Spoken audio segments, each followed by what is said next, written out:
नमस्कार। Esoteric traveller में आप सभी का स्वागत है।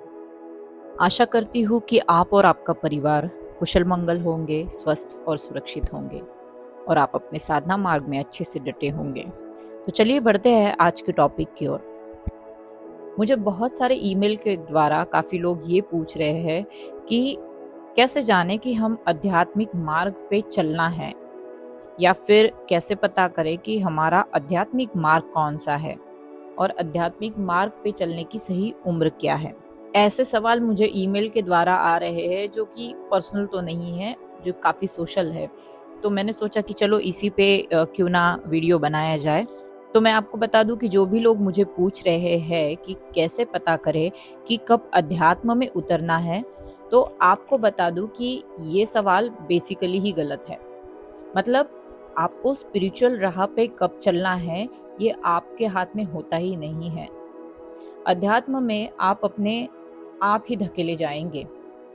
आपको चॉइस ही नहीं होता कि आप उसमें जाए या ना जाए। आपका जीवन ही अपने आप अध्यात्म की दिशा में खोज करना शुरू कर देगा।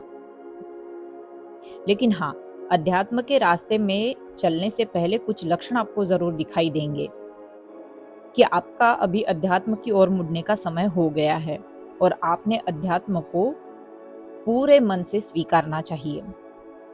सबसे पहला लक्षण तो यही है कि आपके जीवन में अनचाही घटनाओं का सिलसिला शुरू हो जाएगा, जैसे परिवार में असमंजस्य, वैवाहिक जीवन का टूटना बिखरना, या यूं कहे कि आपके प्यार में आपके ब्रेकअप्स होना, आपकी आर्थिक अवस्था टूटने लगना, बैक टू बैक लॉसेस होना और ऐसी घटनाएं होना जो आउट ऑफ द ब्लू लगे। मतलब कहीं कोई नामो निशान नहीं था कि ऐसा कुछ आपके साथ होगा और ऐसी घटनाएं घट जाना। तो अगर ऐसा कुछ आपके साथ होता है तो समझ लीजिए कि अध्यात्म में आपको पुकारा जा रहा है।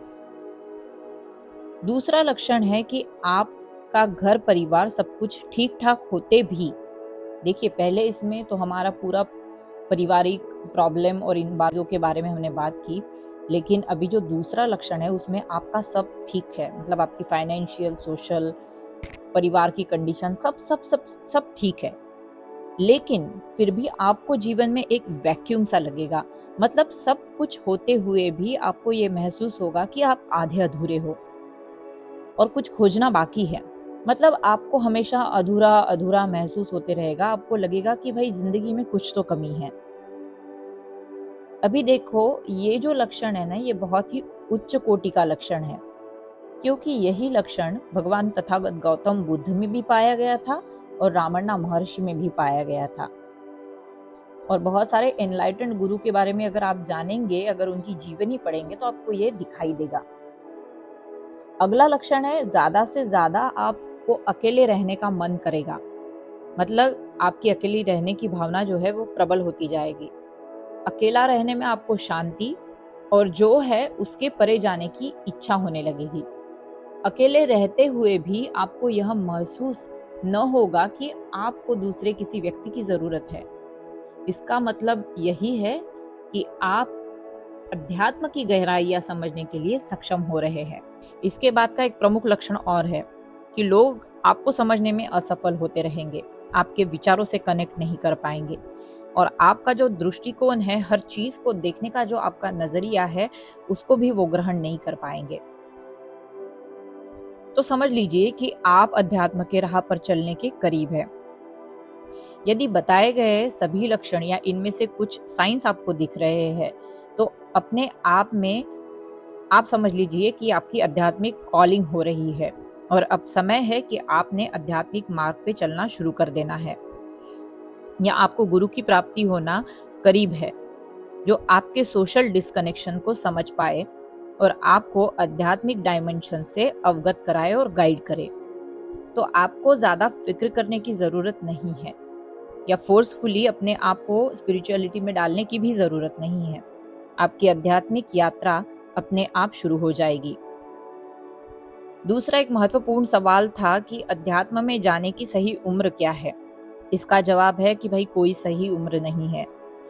कोई लोग बचपन से ही मतलब उम्र के 10 साल से ही सत्य की खोज में निकल गए हैं और कोई अधेड़ उम्र होने तक भी आध्यात्मिक की ओर मुड़े नहीं, और कोई लोग युवा अवस्था से ही अध्यात्म की प्रक्रिया शुरू कर देते हैं। तो ऐसी कोई स्पेसिफिक उम्र अध्यात्म के लिए नहीं होती।